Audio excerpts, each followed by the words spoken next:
Hello बिजापुरियन, अब तक इस शाही मंदी का शाही जायका आपने नहीं लिया है तो अभी विजिट करें। सिर्फ 1499 में जैसे आंत लोग खा सकते हैं।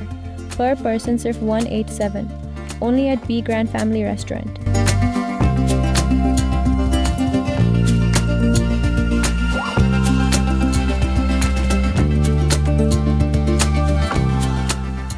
मैं हूं आबिद हुसैन शेख, आपका खैर मकदम कर्नाटक एक्सप्रेस में। सबसे पहले नजर आज की हेडलाइंस पर।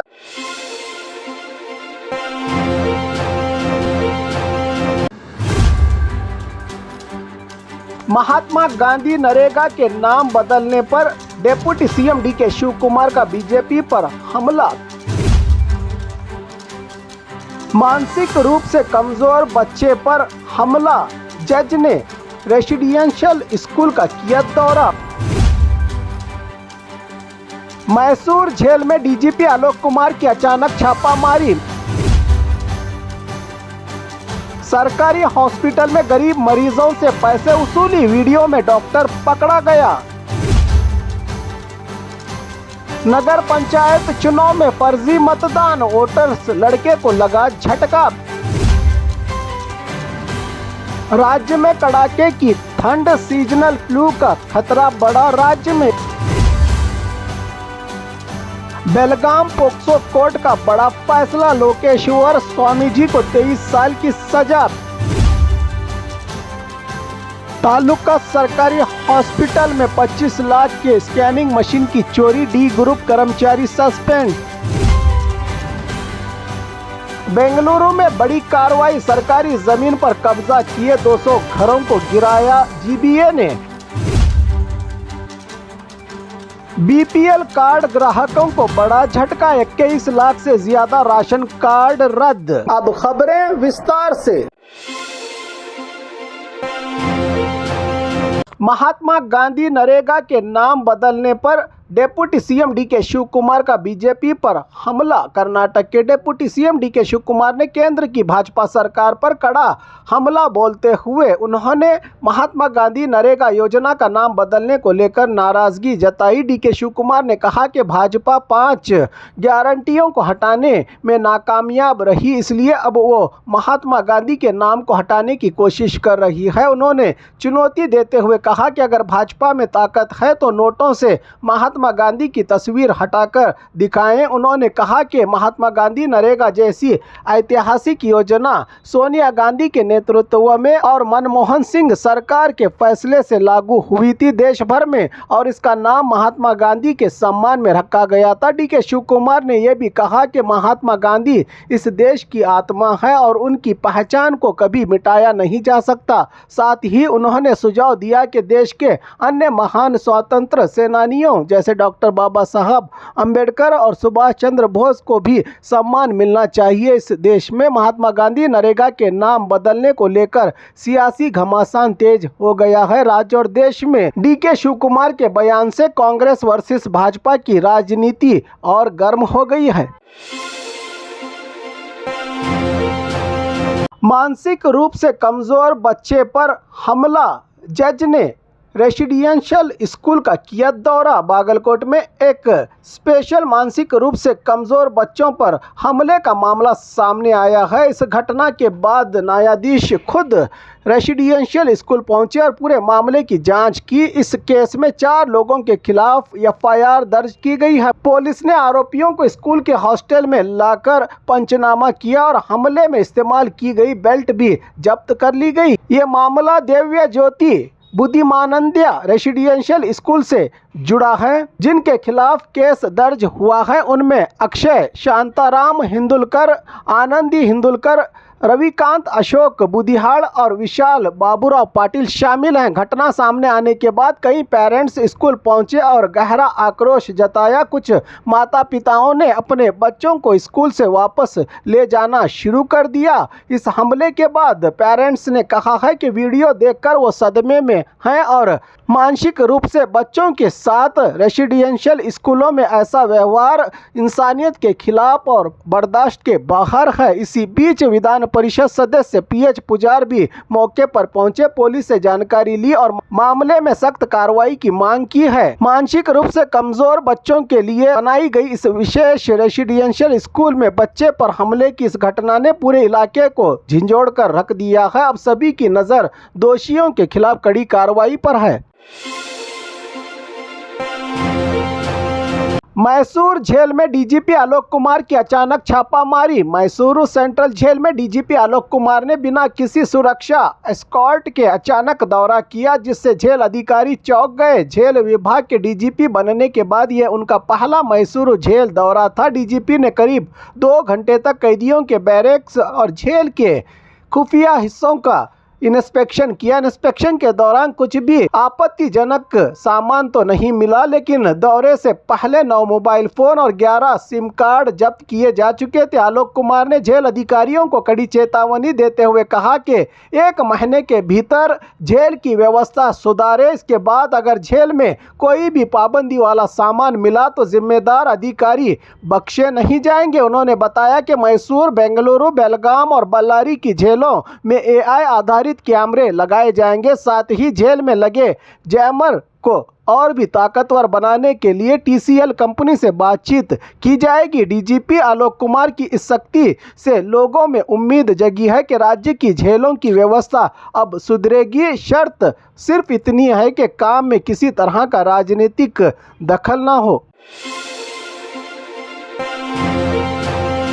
सरकारी हॉस्पिटल में गरीब मरीजों से पैसे वसूली, वीडियो में डॉक्टर पकड़ा गया। मैसूर के हुंसूर तालुका के हंगुड़ू गांव के सरकारी हॉस्पिटल में गंभीर मामला सामने आया है। यहां के डॉक्टर हेमंत कुमार पर आरोप है कि वो फ्री इलाज के नाम पर गरीब मरीजों से पैसे वसूल रहे थे। स्थानीय लोगों ने खुफिया कैमरे से डॉक्टर की हरकतों को रिकॉर्ड किया, जिसके बाद ये मामला उजागर हुआ। वीडियो में साफ दिखाई देता है कि डॉक्टर मरीजों से पैसे ले रहे हैं। आरोप है कि डॉक्टर मरीजों को सरकारी हॉस्पिटल में लैब होने के बावजूद प्राइवेट लैब में जांच करवाने भेजते थे, जिससे उन्हें कमीशन मिलता था। इससे गरीब मरीजों को 2000 से 3000 रुपये तक खर्च करने पड़ रहे थे। इस हॉस्पिटल में ज़्यादातर मजदूर, किसान और गरीब लोग इलाज के लिए आते हैं। घटना सामने आने के बाद लोगों में भारी नाराजगी और डॉक्टर को तुरंत सस्पेंड करने की मांग की जा रही है। स्थानीय जनता ने हेल्थ विभाग और सरकार से सख्त कार्रवाई करने की अपील की है, ताकि आगे किसी गरीब के साथ ऐसी नाइंसाफी ना हो। नगर पंचायत चुनाव में फर्जी मतदान, वोटर्स लड़के को लगा झटका। बेंगलुरु ग्रामीण जिले के डोड्डबल्लापुर तालुका के बाशटहल्ली नगर पंचायत में चुनाव के दौरान फर्जी मतदान का मामला सामने आया है। वार्ड नंबर 17 के मतदान केंद्र पर वोट डालने पहुंचे एक लड़के को उस समय बड़ा झटका लगा, जब अधिकारियों ने बताया कि उसका वोट पहले ही कोई और डाल चुका है। लड़के ने कहा कि उसने वोट नहीं डाला, फिर भी रिकॉर्ड में उसका वोट दर्ज मिला, जिससे वो नाराज हो गया। लड़के और उसके एजेंट ने आरोप लगाया है कि मतदान केंद्र पर बाहरी लोग मौजूद थे और मतदाताओं की सही पहचान नहीं हो पा रही थी। इसी वजह से कोई भी आकर वोट डाल रहा था। उन्होंने पूरे मामले के जांच की मांग की है। इसी दौरान कुमार नाम के एक व्यक्ति को फर्जी तरीके से वोट डालने की कोशिश करते हुए पकड़ा गया। डॉक्यूमेंट्स की जांच में पता चला कि वो नकली मतदाता है और उसके कागजात भी फर्जी थे। पुलिस ने उसे हिरासत में लिया है। इस घटना के बाद इलाके में चुनाव की पारदर्शिता पर सवाल खड़े हो गए हैं और प्रशासन से सख्त कार्रवाई की मांग की जा रही है। राज्य में कड़ाके की ठंड, सीजनल फ्लू का खतरा बढ़ा। राज्य में इस साल राज्य में गैर मामूली ठंड और ठंडी हवाएं चल रही हैं। राज्य भर में तेज ठंड की वजह से बच्चे और बुजुर्ग बीमार पड़ रहे हैं। खांसी, जुकाम और बुखार के मरीजों की संख्या बढ़ने से हॉस्पिटलों में भीड़ बढ़ गई है। दोपहर की तेज धूप में भी ठंडी हवा चल रही है, जिससे लोग घर से बाहर निकलने से डर रहे हैं। बेंगलुरु में तापमान कभी कभी 10 डिग्री सेल्सियस तक गिर गया गया है, जबकि बीजापुर, बीदर और गुलबर्गा में तापमान 8 डिग्री तक पहुंच गया है। अचानक बारिश और मौसम में बदलाव का सीधा असर लोगों की सेहत पर पड़ रहा है। इसी बीच राज्य में सीजनल फ्लू का खतरा बढ़ गया है। कोरोना जैसे लक्षण वाले मरीजों की संख्या में इजाफा हो रहा है। इसी को देखते हुए हेल्थ विभाग ने नई गाइडलाइंस जारी की है। ILI और सारी मामलों पर खास नज़र। रोजाना ILI के कम से कम 5 और सारी के 100 मामलों की जांच। सभी लैब में ज़रूरी टेस्ट किट मौजूद रखना जरूरी। N95 मास्क और जरूरी दवाओं का भंडार। हेल्थ वर्कर्स, गर्भवती महिलाएं और हाई रिस्क मरीज टीकाकरण जरूर करवाएं। सभी जिलों में वेंटिलेटर्स और क्रिटिकल केयर की तैयारी। हेल्थ विभाग ने लोगों से अपील की है कि वो ठंड से बचाव करें, मास्क पहने और अपनी सेहत का ध्यान रखें। बेलगाम पोक्सो कोर्ट का बड़ा फैसला। लोकेश्वर स्वामी जी को 23 साल की सजा। बेलगाम की पोक्सो अदालत ने राम मंदिर मठ के हठ योगी लोकेश्वर स्वामी जी को नाबालिग लड़की से गलत बर्ताव के मामले में दोषी ठहराया है। अदालत ने स्वामी जी को 23 साल की कठोर कैद और 1 लाख रुपये जुर्माने की सजा सुनाई है। ये घटना 23 मई को हुई थी। आरोप है कि मठ में आई लड़की को स्वामी जी ने बहला फुसलाकर कार में बिठाया और जंगल और अलग अलग जगहों पर ले जाकर उसके साथ बुरा सलूक किया। बाद में उसे महालिंगपुर बस स्टैंड पर छोड़कर वहां से फरार हो गया। पीड़ित की शिकायत के बाद बागलकोट महिला थाने और फिर मुडलगी पुलिस थाने में मामला दर्ज किया गया। पुलिस ने 24 मई को आरोपी स्वामी जी को गिरफ्तार किया। सुनवाई के बाद अदालत ने अपराध साबित होने पर ये कड़ी सजा सुनाई है। अदालत के इस फैसले को मासूम लड़कियों की सुरक्षा के लिए एक अहम और सख्त कदम माना जा रहा है।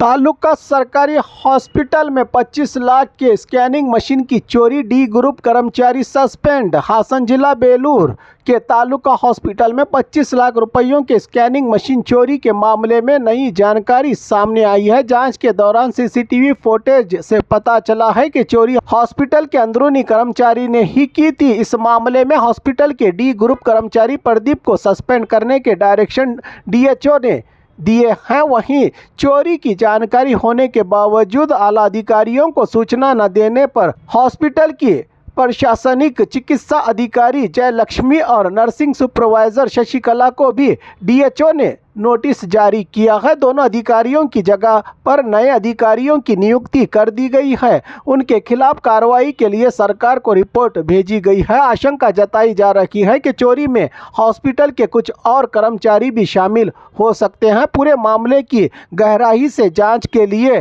टीम का गठन किया गया है। घटना के बाद हॉस्पिटल एडमिनिस्ट्रेशन और वरिष्ठ अधिकारियों की भूमिका पर भी सवाल उठ रहे हैं।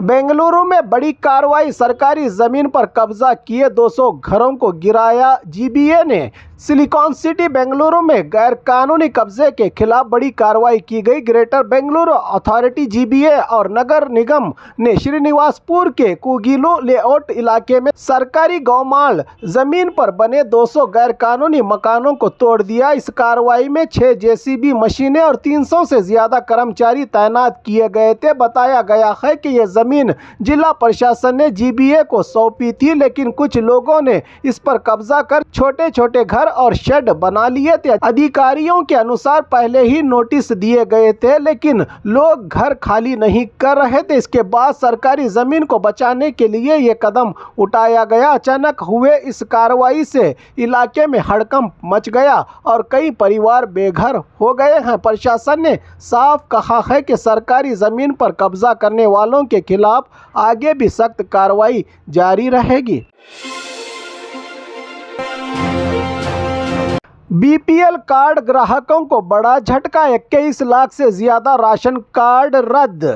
राज्य में चल रहे राशन कार्ड मिशन में राशन कार्ड रद्द होने के प्रमुख कारणों में ज्यादा आमदनी, इनकम टैक्स देने वाले सरकारी कर्मचारी, 4 व्हीलर वाहन मालिक, एक से ज्यादा राशन कार्ड रखने वाले, लंबे समय से राशन न लेने वाले और ज्यादा जमीन रखने वाले लोग हैं शामिल। फूड विभाग ने बताया कि आगे भी ये मिशन जारी रहेगा। आने वाले समय में स्मार्ट राशन कार्ड जारी किए जाएंगे, उन्हें पहचान पत्र के रूप में भी इस्तेमाल किया जा सकेगा।